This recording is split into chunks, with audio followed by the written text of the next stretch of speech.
Hello students, welcome to the class. आज की class में आप सभी का स्वागत है। तो आज हम अपने डिटरमिनर्स का पार्ट 5 डिस्कस करेंगे, प्रीवियस ईयर क्वेश्चंस का। इससे पहले वाले पार्ट्स में भी हमने काफ़ी ज़्यादा डिटरमिनर्स के क्वेश्चन प्रैक्टिस करे और काफ़ी कॉन्सेप्ट्स को सीखा। देखिए, हर पार्ट के अंदर हम कोई ना कोई नया डिटरमिनर की प्रैक्टिस करते हैं, यानी आपके हर एक डिटरमिनर्स के ऊपर क्वेश्चन आया है, चाहे वो आपने ग्रुप ए के डिटरमिनर्स को पढ़ा है, चाहे आपने ग्रुप बी के डिटरमिनर्स को पढ़ा है, लेकिन एग्जामिनर ने आपके हर एक डिटरमिनर यानी एसएससी ने हर एक डिटरमिनर को टच किया है, हर एक डिटरमिनर से क्वेश्चन पूछा है। तो बात यह है कि हमें किसी भी अपने पार्ट को वीक लेके नहीं चलना है। हमने जितने भी डिटरमिनर्स पढ़े हर एक की प्रैक्टिस करनी है, हर एक का यूज़ देखना है, क्योंकि आपने कई जगह पर ये देखा होगा, कभी वो डिटरमिनर का काम करता है, कभी वो एडवर्ब का काम करता है सेम वर्ड, और कभी वो प्रोनाउन का भी काम करता है। तो इस तरीके से कॉन्सेप्ट की क्लियरिटी रखिए कि वो जो वर्ड आ रहा है वो हमारा किस तरीके से काम करता है, राइट, एग्जाम में किस तरीके से पूछा जा रहा है। तो इन सबको हमें ध्यान में रखना है, हमें कॉन्सेप्ट को लेके अपनी डीप अंडरस्टैंडिंग करनी है। तो हम इस लेक्चर में भी हम तो अपने 25 क्वेश्चंस करेंगे, और आपको पता है हम लेक्चर की शुरुआत क्या करते हैं, एक अपने वर्कशीट के साथ। यानी आपको अपनी कॉपी के 2 पेजेस लिखने हैं, उसके ऊपर लिखना है डिटरमिनर्स पार्ट 5, इधर भी आप लिखेंगे डिटरमिनर्स पार्ट 5। तो इस तरीके से दोनों नोटबुक्स के दोनों पेज हो गए, यानी एक नोटबुक्स पे दोनों पेज हो गए। इस वाले पार्ट में आप 1 से लेकर 25 तक क्वेश्चंस के सीरियल ऑर्डर में लिखें, और इसके बाद आप लिखेंगे स्ट्रॉन्ग और वीक। यानी आपका जो क्वेश्चन ठीक होगा वो जिस भी कॉन्सेप्ट से होंगे, और उस कॉन्सेप्ट के सारे क्वेश्चन ठीक हैं, तो यहाँ पर लिखेगा वो कॉन्सेप्ट कौन सा है। इसकी हेल्प मैं आपको करवाऊँगा ये फाइंड करवाने में कि ये जो कॉन्सेप्ट है, ये जो क्वेश्चन है, ये कहाँ से है। अगर आपको गलत हो रहा है और आपको नहीं पता चल पा रहा है कि ये कैसा क्वेश्चन है, कहाँ से आया है, तो हम यहाँ पर हाईलाइट करेंगे। अब जाहिर सी बात है, हर एक क्वेश्चन को हम यहाँ पर सॉल्व करेंगे। तो पहले आप अपना आंसर रखिएगा, उसके बाद आप आंसर हमारे साथ मैच करिएगा, और फिर देखिएगा जो एक्सप्लेनेशन क्वेश्चन का जो मैंने यहाँ पर दिया है, क्या वही एक्सप्लेनेशन आपका बैठ रहा है, क्या आप उसी मेथड को यूज़ कर रहे हो जो हमने सीखे हैं। तो इसी तरीके से आपको यूज़ करना है कि हमने किस तरीके से डिटरमिनर्स की प्रैक्टिस करी है, और जो तरीका हमने डिटरमिनर्स को लेके सीखा है उस तरीके पे आपको कमांड करनी है। तो अब हम क्वेश्चन 1 से स्टार्ट करते हैं अपने इस वाले पार्ट को, पार्ट 5 को। आर देयर, अब ये क्वेश्चन है, क्योंकि कैसे पता चलता है क्वेश्चन है, क्योंकि एक्सोलरी वर्ब जो हमारी ऑक्सिलरी वर्ब होती हैं, या जिन्हें हम हेल्पिंग वर्ब कहते हैं, अगर वहाँ से कोई हमारा सेंटेंस शुरू होता है तो वो हमारा इंटरोगेटिव सेंटेंस होता है, यानी वो एक क्वेश्चन के फॉर्म में सेंटेंस होता है। Are there many candidates, are there many very candidates applying for this post. यानी अब ये बोला जा रहा है कि बहुत सारे कैंडिडेट्स ने इस पोस्ट के लिए अप्लाई किया है। तो नंबर ऑफ़ कैंडिडेट्स की बात हो रही है, नंबर ऑफ़ कैंडिडेट्स की बात हो रही है, तो वो लार्ज नंबर ऑफ़ कैंडिडेट्स की बात हो रही है। तो मैनी के साथ देखिए वेरी आ गया। अब मैनी के साथ वेरी का हमें कोई यूज़ नहीं है यहाँ पर। वेरी कैंडिडेट्स ये गलत तरीके से यूज़ हो रहा है वेरी यहाँ पर, तो वेरी हमारा गलत हो जाएगा, तो बी में वेरी नहीं आएगा। मैनी के साथ क्या आएगा, कैंडिडेट्स, और मैनी यहाँ पर क्या है, डिटरमिनर। तो ये कहाँ से कॉन्सेप्ट आया है हमारा, मच और मैनी से, मच और मैनी से। तो ये हमारा कॉन्सेप्ट है मच और मैनी से। तो मैनी कहाँ पर यूज़ होता है और मैनी मच कहाँ पर यूज़ होता है, ये हमें सीखना है। तो यानी मैनी अगर आप किसके साथ यूज़ करोगे, मैनी आप प्लूरल, ध्यान दीजिएगा, plural countable noun, right, countable noun. जो हमारे प्लूरल काउंटेबल नाउन है उनके साथ हम मैनी का उपयोग करेंगे, इस्तेमाल करेंगे। तो यहाँ से वेरी हट जाएगा। Are there many candidates applying for this post. B part में एरर है, इसको आप ठीक करेंगे। Now question number 2, are parent has, a parent has, अब किस यानी पेरेंट की बात करी गई है। A parent has much duties toward his child. तो देखिए, अब पेरेंट्स की बहुत सारे कर्तव्य होते हैं अपने जो चाइल्ड है या अपने बच्चे के लिए। तो ड्यूटीज़ का मतलब है कि बहुत सारे काम होते हैं, बहुत ज़्यादा काम करना पड़ता है, उनको खाने के लिए देखना पड़ता है, पढ़ाई को लेकर देखना पड़ता है, और भी जो बहुत सारी चीज़ें होती हैं जो आपके पेरेंट्स आपके लिए करते हैं, तो वो सारी ड्यूटीज़ उनको निभानी होती हैं, करनी होती हैं। अब यहाँ पर देखिएगा, हमने मच यूज़ करा है। अब ये जो कॉन्सेप्ट है, इस क्वेश्चन का कॉन्सेप्ट है मच और मैनी। मच और मैनी, राइट। तो हमने यहाँ पर जो मच यूज़ करा है, मच जो बताता है ये अमाउंट या लार्ज अमाउंट को बताता है, और लेकिन ये लार्ज अमाउंट किसकी बताएगा? Singular, singular uncountable. चाहे आपको पता भी क्यों ना हो, लेकिन हम हर लेक्चर, हर एक क्वेश्चन में, हर अपने क्वेश्चन को डिटेल में जाएंगे, उसको समझेंगे, राइट। सो मच किसके लिए यूज़ किया जाता है? Singular uncountable noun. और ये जो नाउन रहेगा सिंगुलर रहेगा क्योंकि अनकाउंटेबल है। लेकिन अगर आप मैनी का उपयोग करोगे, मैनी किसके साथ यूज़ करा जाता है? Plural countable, countable noun. तो अब देखिए ड्यूटी कैसी होता है, ड्यूटी कैसा नाउन है? ड्यूटी एक होती है, दो होती है, तीन होती है, तो बहुत सारी ड्यूटीज़ होती हैं। तो इसको हम सिंगुलर फॉर्म में भी लिख सकते हैं और प्लूरल फॉर्म में भी लिख सकते हैं। तो ये ड्यूटीज़ जो हैं ये PCN है, यानी प्लूरल काउंटेबल नाउन है। और प्लूरल काउंटेबल नाउन के साथ क्या इस्तेमाल किया जाता है? मच या मैनी। तो मैनी इस्तेमाल किया जाता है, तो मच यहाँ पर गलत हो जाएगा। A parent has many duties, parent has many duties toward his child. So B part में एरर है, इसे हम ठीक करेंगे। Now question number 3, the hockey match between India and Pakistan was many exciting. अब हॉकी मैच की बात हो रही है जो इंडिया और पाकिस्तान के बीच में था, वो बहुत ज़्यादा एक्साइटिंग था। अब बहुत ज़्यादा एक्साइटिंग या बहुत ज़्यादा मनोरंजक, राइट। तो उस तरीके से यहाँ पर बात हो रही है। अब ज़रा ये जो वर्ड है एक्साइटिंग, अब ये एक्साइट से एक्साइटिंग यूज़ हो गया, तो आपको लगेगा वॉज एक्साइटिंग। अब यहाँ पर ये जो बात हो रही है, the hockey match between India and Pakistan was exciting, तो वो एक्साइटिंग था, राइट। अब ये जो यहाँ पर जो वर्ड है, अब कैसा था? Exciting, right. जैसे हम लिखते हैं ही इज एक्साइटिंग अबाउट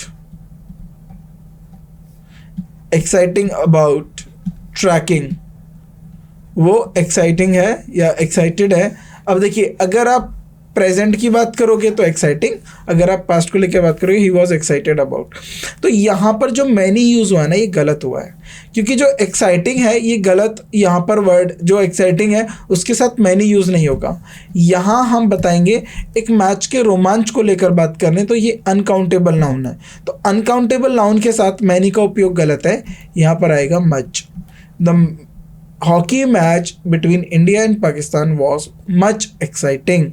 तो यहाँ पर मच किसकी तरह काम करेगा? एडवर्ब की तरह काम करेगा, राइट, ना डिटरमिनर की तरह, एडवर्ब की तरह काम करेगा। तो यहाँ पर क्या यूज़ होगा? मच होगा। तो सी पार्ट में एरर है, इसको आप ठीक करेंगे। Now question number 4, there is not many traffic along the street where I live. तो ये बता रहे हैं कि जिस स्ट्रीट पे मैं रहता हूँ वहाँ पर ज़्यादा ट्रैफिक नहीं है। अब ज़रा देखिए ध्यान से, ट्रैफिक को लेके आप किसी बस में जा रहे हैं और बस में ये विंडोज़ हैं, राइट, और आप यहाँ पर बैठे हैं और आपने देखा कि आपके आसपास बहुत सारी कार, बस, आगे तक ट्रैफिक जाम लगा हुआ है। तो अब ये बताइए ट्रैफिक काउंटेबल है या अनकाउंटेबल है? पहले हम यहाँ से चर्चा करते हैं।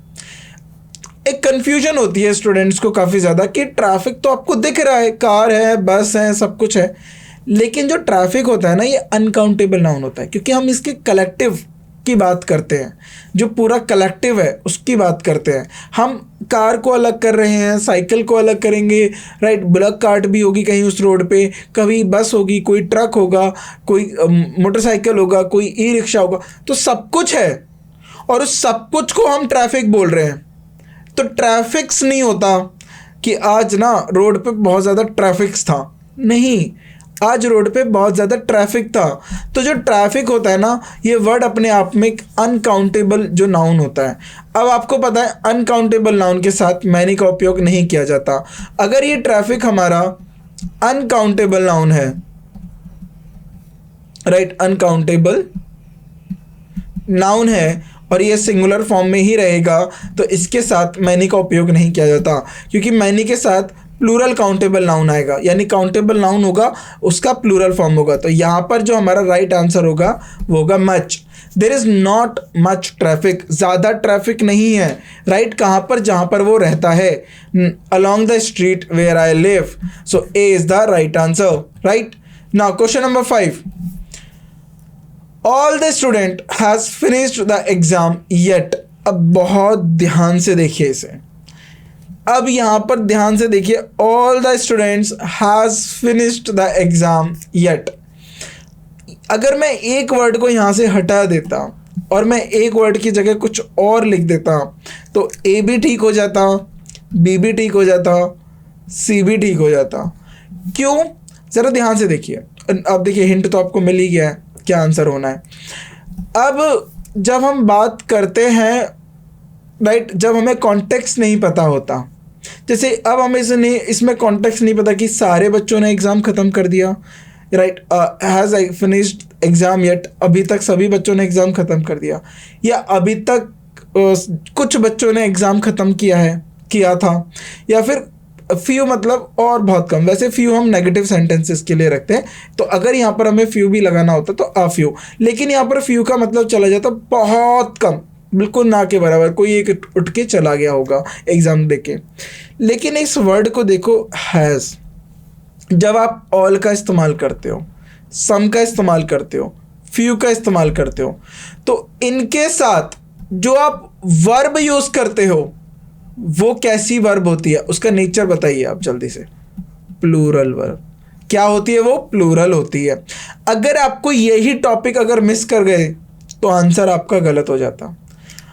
नन के साथ, नन देखिए, नन पूरे ग्रुप में 0 की बात करता है, यानी अगर 50 बच्चे एग्ज़ाम देने बैठे हैं उसमें से किसी ने भी ख़त्म नहीं करा, तो यानी नन जो है अपने आप में सिंगुलर है, क्योंकि वो किसी जो, यानी वो एक्सकल्शन की बात करता है, यानी वो गिनता ही नहीं है उन 50 को, यानी किसी एक व्यक्ति ने भी एग्ज़ाम अभी तक नहीं करा।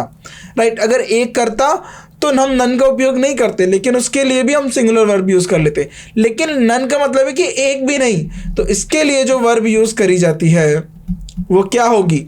जो वर्ब होगी वो होगी सिंगुलर। और ज़रा यहाँ पर ध्यान से देखिए, ये जो हमारा सेंटेंस लिखा गया है किसमें? प्रेजेंट परफेक्ट टेंस में। प्रेजेंट परफेक्ट कैसे पता? हैज़ के साथ वर्ब की थर्ड फॉर्म आई है।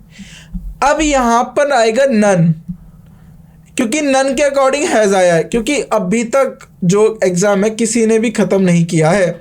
अब ज़रा ध्यान से देखिए, ऑफ द स्टूडेंट्स, अब आप बोलोगे कि स्टूडेंट्स के लिए तो हैव लाना चाहिए था, बिल्कुल गलत हो जाएगा, क्योंकि यहाँ पर हमारा एक प्रीपोजिशन आया है ऑफ। ये ऑफ क्या है? प्रीपोजिशन है। अगर ये ऑफ प्रीपोजिशन है तो ये स्टूडेंट क्या हुआ? इस प्रीपोजिशन का ऑब्जेक्ट। तो एक ऑब्जेक्ट कभी भी सब्जेक्ट नहीं बन सकता, तो नन यहाँ पर क्या है? नन यहाँ पर एज अ प्रोनाउन काम कर रहा है और सब्जेक्ट का काम कर रहा है।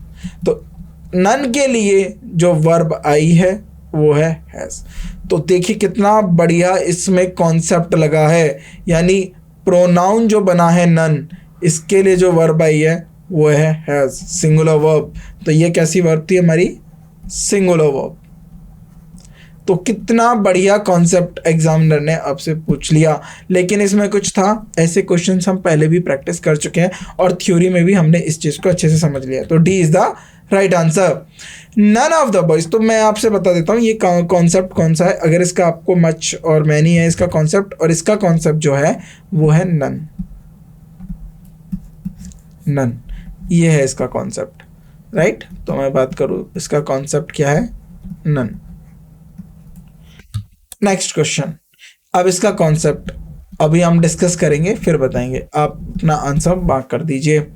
अब जिन्होंने अपना आंसर मार्क कर लिया होगा अब वो मेरे साथ चेक करेंगे।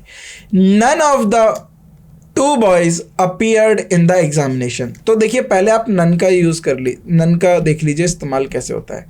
जब भी आप किसी कलेक्शन में से या किसी ग्रुप में से या किसी सेट में से, राइट, आप वॉइड की बात करते हो, वॉइड, राइट। वॉइड का मतलब होता है खाली, जिसमें कोई वैल्यू ना हो। एक्सक्लूजन की बात करते हो, राइट।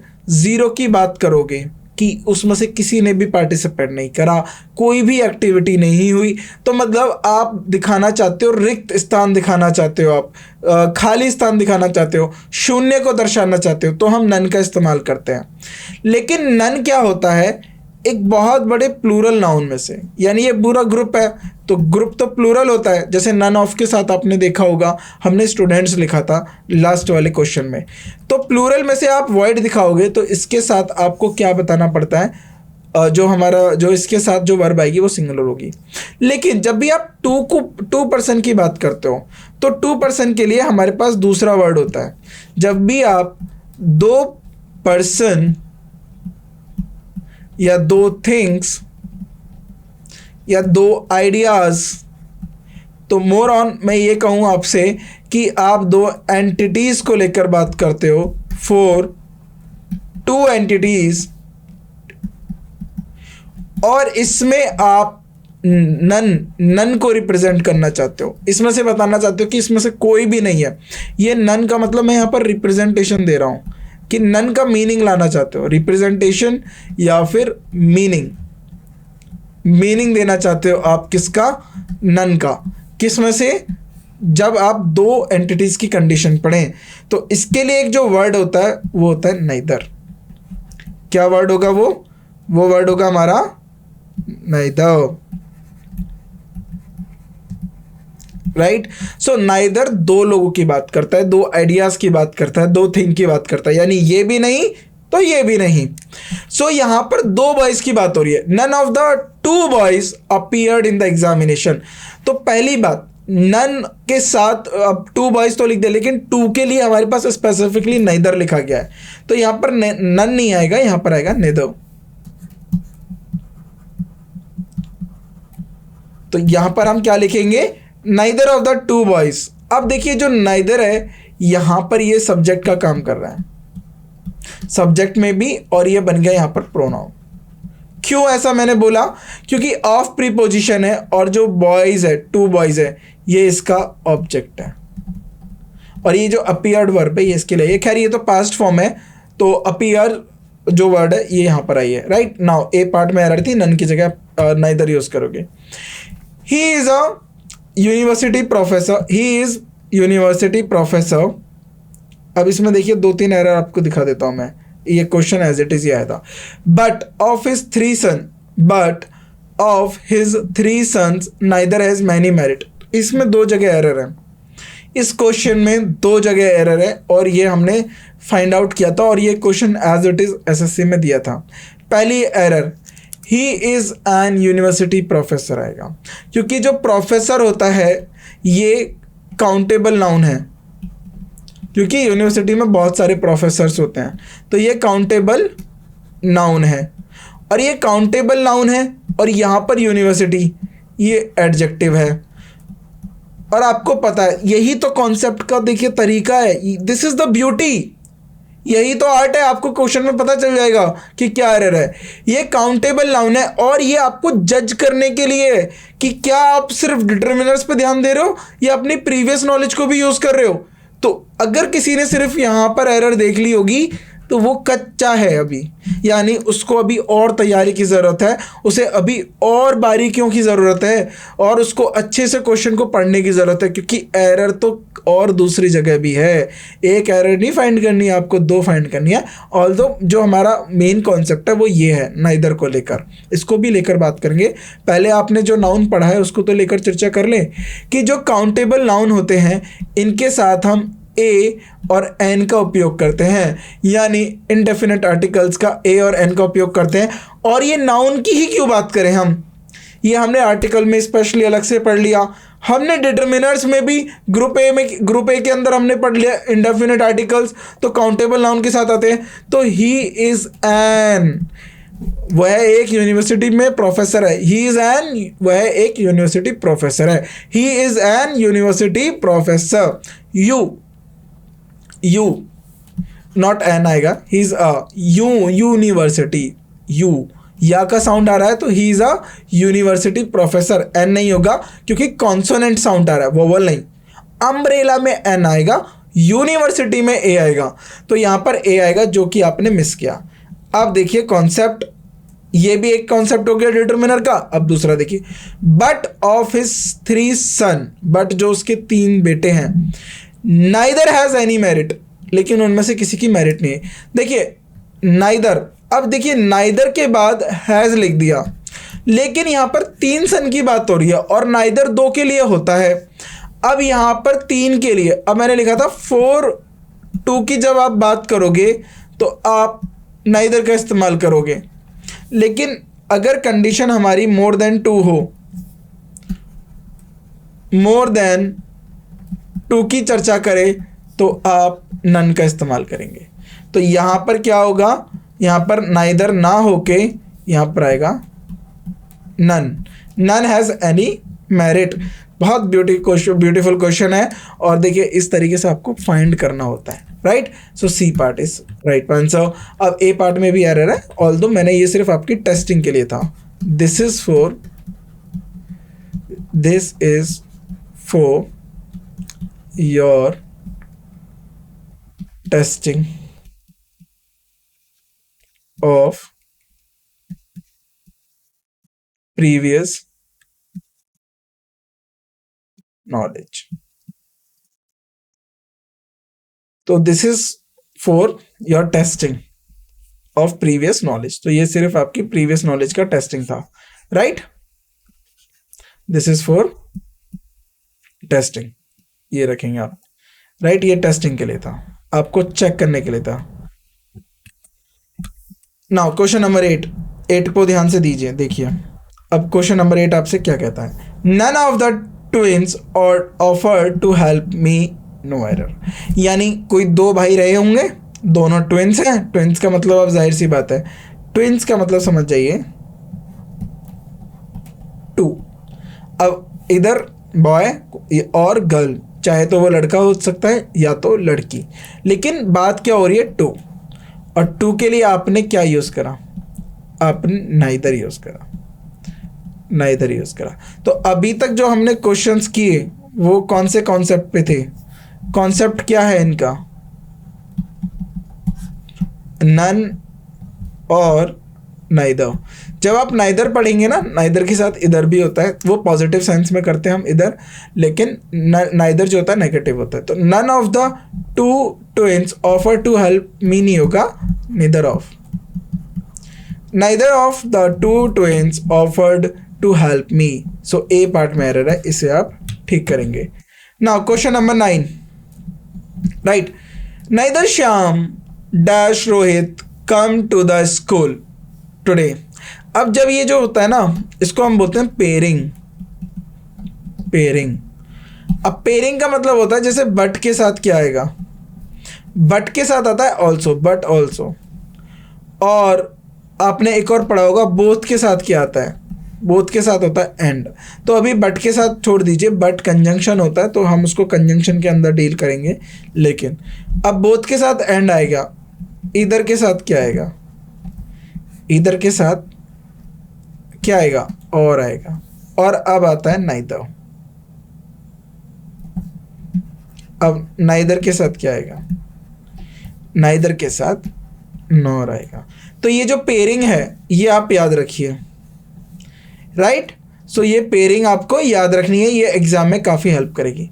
सो और नहीं होगा, एंड नहीं होगा, बट नहीं होगा। नाइदर श्याम, ना ही तो श्याम और ना ही Rohit came to school today, आज स्कूल नहीं आए। तो श्याम और ना ही रोहित स्कूल आए आज, राइट, आज वो लोग स्कूल नहीं गए। सो नॉर आएगा यहाँ पर, B is the right answer. Now question number 10, अब ये बहुत अच्छा क्वेश्चन है, अब आपको इसको आंसर करना है। Wheat is not native to India. Native का मतलब होता है ऑरिजिन, जहाँ से वो बिलोंग करते हैं, जहाँ से उत्पन्न होते हैं, जैसे नेटिव पीपल। सो उनका ऑरिजिन वहीं से हुआ है, राइट, वो वहीं के रहने वाले, मूल निवासी, राइट। ऐसे ही जो वीट है वो इंडिया का मूल वो नहीं है, मतलब अनाज नहीं है, वो इंडिया में नहीं है, यानी उसको बाहर से लाया गया। यानी अगर हम इंडिया के मैप की बात करें, राइट, अगर हम मैप की बात करें, this is map of India, right. So इधर से जम्मू कश्मीर हो जाएगा, इधर से ये चला जाएगा, राइट।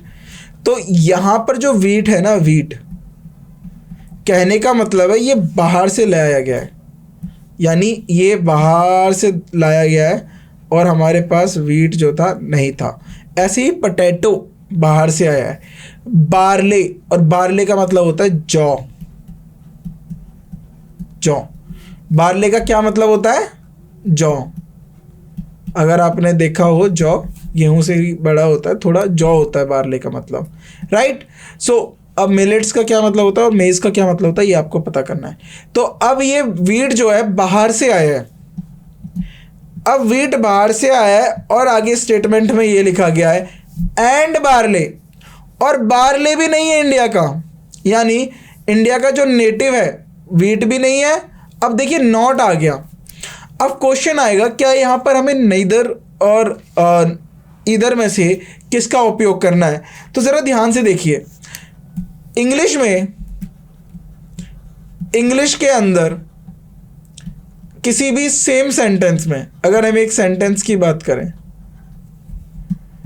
डबल नेगेटिव्स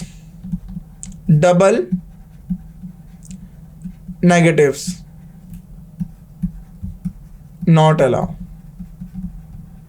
जो डबल नेगेटिव्स होते हैं, एक साथ दो नेगेटिव वर्ड्स एक सेंटेंस में कभी अलाउ नहीं किए जाते। याद रखिएगा, ऑब्जेक्ट कभी सब्जेक्ट नहीं बनेगा, सब्जेक्ट कभी ऑब्जेक्ट नहीं बनेगा, और इंग्लिश में एक सेंटेंस में डबल नेगेटिव, सेम सेंटेंस में डबल नेगेटिव्स नहीं होते। तो अब यहाँ पर बोला गया है तो सी और डी तो नहीं रहेंगे। अब देखिए, wheat is not native to India, and हो गया हमारा कंजंक्शन। अब कंजंक्शन जोड़ दिया हमने, यानी एक क्लॉज और दूसरी क्लॉज। लेकिन देखिए यहाँ पर नाइदर को नहीं लेने का रीज़न ये है क्योंकि नाइदर जो है वो अलग वे में जाएगा, राइट। अब यहाँ पर आएगा बार्ले इजंट इधर, जो बार्ले है वो भी नहीं, वीट भी नहीं है और बार्ले भी नहीं है, तो इजंट इधर यानी बार्ले भी नहीं है। और ये कंजंक्शन लगा के आप ध्यान से देखिएगा, ये दो क्लॉजेज हो गई, राइट। इसको हम इरेज कर देते हैं। अब ये जो कंजंक्शन हमने लगाया है तो इसको देखिए क्लॉज, और यहाँ पर ये हो गया कंजंक्शन।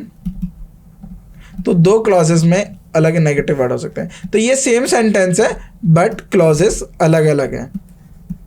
तो अगर आपको कंफ्यूजन हो, सेम सेंटेंस का मतलब होता है जिसमें सेम ही वर्ब हो रही हो, क्लॉज अलग ना हो, तो लेकिन सेंटेंस सेम है, तो ऐसे सेंटेंसेस को हम बोलते हैं कॉम्प्लेक्स सेंटेंसेस और कंपाउंड सेंटेंसेस। तो ये कंपाउंड सेंटेंसेस है। हम आगे पढ़ेंगे कॉम्प्लेक्स कंपाउंड क्या होते हैं, लेकिन दो अलग अलग ये क्लॉजेस हैं। तो इसमें लिख सकते हैं बार्ले इजंट इधर, बार्ले भी नहीं है नेटिव इंडिया का, right. A part is the right answer.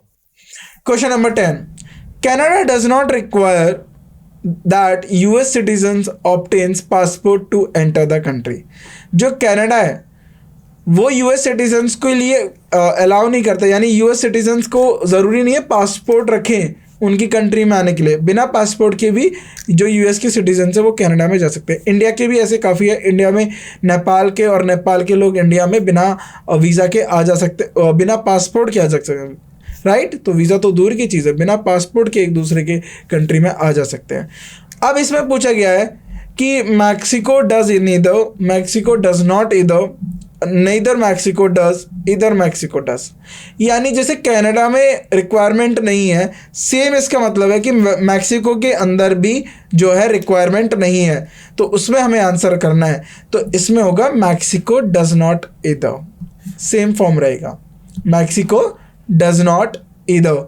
तो मैक्सिको भी ज़रूरत नहीं है, और इसमें ये लिख सकते हैं नो डज मैक्सिको, ऐसे भी लिख सकते थे, और Mexico does not either, right. So B is the right answer. Now question number 12 answer करेंगे। Neither the famine or the subsequent fire was able to destroy the spirit of the people. अब neither और nor से question है ये, neither और either से। So neither the famine, famine का मतलब होता है कि जब भूखा या भूखमरी हो जाता है, जब मतलब अकाल छा जाता है, खाने के लिए अनाज वनाज नहीं होता, राइट, तो फैमिन उसको हम बोलते हैं, राइट। सो यहाँ पर नाइदर के लिए नॉर आएगा, neither the famine the subsequent fire nor the subsequent fire, यानी आग भी नहीं और भूखमरी भी नहीं, वॉज एबल टू डिस्ट्रॉय, लोगों की स्पिरिट को तोड़ सकी, ना आग ना ही famine, famine not famine, famine, famine का मतलब होता है अकाल भूखमरी जिसमें खाने को नहीं मिलता, right. So the great famine of Bengal, आप हिस्ट्री में पढ़िएगा ये, B is the right answer. Question number 13, since it was his first election camping, the candidate was confused, none could clearly understand. Since it was his first election campaign, तो ये बोला गया कि क्योंकि वो इसके पहले इलेक्शन कैंपिंग थे, जो कैंडिडेट था वो कंफ्यूज हो गया था। None could clearly understood, either the principles he stood, यानी उसे कुछ भी समझ में नहीं आया। None could clearly understand, कुछ भी उसे समझ में नहीं आया, right, either the principles he stood for nor the benefits he promised, तो जो वो प्रिंसिपल्स जिन पे वो खड़ा रहा और जो बेनिफिट्स जो यानी जो बेनिफिट्स देने की उसने जो बात करी थी उन पे भी नहीं। तो यहाँ पर ईदर के साथ आपने द प्रिंसिपल्स ही स्टूड जोड़ा है, फॉर एंड नॉर के साथ द बेनिफिट्स ही प्रॉमिस्ड जोड़ा है, तो यहाँ पर नॉर नहीं आएगा, यहाँ पर और आएगा। ईदर के साथ और होता है, ये पेयरिंग में हम सीख चुके हैं। आगे बढ़ते हैं। You must either be regular with your studies and study for your longer period before the examination. अब बोला गया you must be regular with your studies, या तो आप अपनी रेगुलर स्टडीज़ के साथ रेगुलर रहिए अपनी पढ़ाई के साथ, या फिर आपको लंबे टाइम तक पढ़ना पड़ेगा। एग्ज़ाम से पहले आप घंटों पढ़ना पड़ेगा, 10 घंटे 12 घंटे 13 घंटे, 1 महीने पहले। देखिए यही होता है, अगर आप कंटिन्यूस पढ़ रहे हैं किसी भी चीज़ को, अगर आप हर दिन 3 घंटे पढ़ते आ रहे हैं और आपके एग्ज़ाम को होने में है 8 या 9 महीने, आपकी प्रिपरेशन सबसे बेस्ट होगी। लेकिन एग्ज़ाम को होने में 45 डेज़, आधा महीना 1.5 महीना, आप पढ़ रहे हैं 10 घंटे 12 घंटे, तो वही तो बात बोली गई है, या तो आपको रेगुलर रहना पड़ेगा अपनी पढ़ाई के साथ, या फिर आपको लंबे पीरियड तक पढ़ना पड़ेगा एग्जामिनेशन से पहले। तो किसको कनेक्ट करना, इधर को और इधर के साथ, ये इतनी बड़ी क्लॉज, देन उसके बाद इतना बड़ा ये क्लॉज, राइट। क्लॉज मतलब इतनी बड़ी ये स्टेटमेंट और इतनी बड़ी ये स्टेटमेंट, तो लेकिन एंड नहीं होगा, इधर के साथ और आएगा, राइट। नो कॉन्सेप्ट कहाँ से, ये इधर और से। You must either tell me the whole story at least the first half of it, तो अब यहाँ बोला गया या तो मुझे पूरी कहानी बताओ या तो उसका फर्स्ट हाफ बताओ। तो देखिए यहाँ पर एंड और इधर को हमने किस तरीके से यूज़ करा, लेकिन यहाँ पर देखिए यू मस्ट टेल मी, अब टेल मी क्या, देखिए इधर यहाँ पर गलत यूज़ करा है, क्योंकि द होल स्टोरी, इधर के बाद क्या लिखा, tell me the whole story, और at least the first half of it, यानी the first half the whole story of it, right. तो ज़रा ध्यान से देखिए, जो वर्ड हम, जो नाउन या जो स्ट्रक्चर हम इधर के बाद बनाते हैं, वही स्ट्रक्चर हमारा और के बाद बनना चाहिए। तो इधर यहाँ पर गलत आया है, यहाँ पर आएगा तो इधर ही, लेकिन उसकी पोजीशन गलत है, टेल मी के बाद आएगा either. You must tell me either the whole story, या तो आप मेरे को पूरी स्टोरी बताइए, और राइट, या बता सकते हो और इसके अलावा मेरे को फर्स्ट हाफ तो बता ही सकते हो, और the first half of it. So A is the right answer, इधर की पोजीशन गलत है, वो ठीक हो जाएगी। सो हमने आज जो है क्वेश्चन 15 डिस्कस किए, तो अपनी जो नोटबुक पे जो अपने 25 रखे हुए थे क्वेश्चंस, तो इसी में ही हमारा काफ़ी टाइम लगे क्वेश्चंस में, क्योंकि हमने काफ़ी डीप कॉन्सेप्ट्स को भी समझा है थ्रू आउट द क्वेश्चंस। बाकी के जो 15 क्वेश्चंस हैं हम अपने नेक्स्ट पार्ट में कैरी करेंगे, राइट। तो अभी जो आपने क्वेश्चन 15 जो पढ़े हैं उनका एनालाइज करिए, यानी 1 से लेकर 15 तक कितने सही हुए आपके, स्ट्रॉन्ग और वीक में क्या आपका जो है कॉन्सेप्ट बन रहा है। नाइदर वाले आपने सही करे हैं सारे तो स्ट्रॉन्ग हो गया, अगर गलत है तो वीक हो गया। नन वाले अगर आपने सही करे तो स्ट्रॉन्ग हो गया। अगर आपने इधर वाले अभी तक इसके बाद भी कुछ क्वेश्चंस हैं, अगर इधर वाले अभी तक आप सही कर रहे हो तो स्ट्रांग आएगा। आगे भी देखेंगे कि वो आपको किस जगह पे लाई करेगा। अगर आपको किसी भी क्वेश्चन में प्रॉब्लम आ रही है, हमने उसको डिटेल में एक्सप्लेन भी किया है, और आपको लग रहा है कि वो कॉन्सेप्ट आपको दोबारा समझने की ज़रूरत है, तो आप जाइए अपनी थ्योरी लेक्चर्स को अच्छे से अटेंड करिए, उसमें देखिए, उसका यूजेस देखिए, क्योंकि हमने एक क्वेश्चन के काफ़ी यूजेस पढ़े। जैसे नन को लेकर हमने उसको प्रोनाउन भी बताया, ऐसे ही हर एक वर्ड को लेकर जहाँ पर वो प्रोनाउन है तो उसको प्रोनाउन की तरह समझा, जहाँ पर वो डिटर्मिनर की तरह समझा, जहाँ पर वो एडजेक्टिव है उसको हमने, या एडवर्ब है, नॉट एडजेक्टिव, एडवर्ब है तो हमने उसको एडवर्ब की तरह भी समझा। तो जो भी उसका पार्ट्स ऑफ स्पीच रहा है हमने उसको उस तरीके से डील किया है। तो आप अपने थ्योरी को अच्छे से कमांड करिए, देन उसके बाद आप अपने एक्सरसाइज क्वेश्चंस और प्रीवियस ईयर को दोबारा रिवाइज करिए, तो वो कॉन्सेप्ट अल्टीमेटली डेवलप हो जाएगा। फिर आप अपने मॉक टेस्ट भी दे सकते हैं। सो आज के लेक्चर को हम यहीं एंड करते हैं। Thank you so much.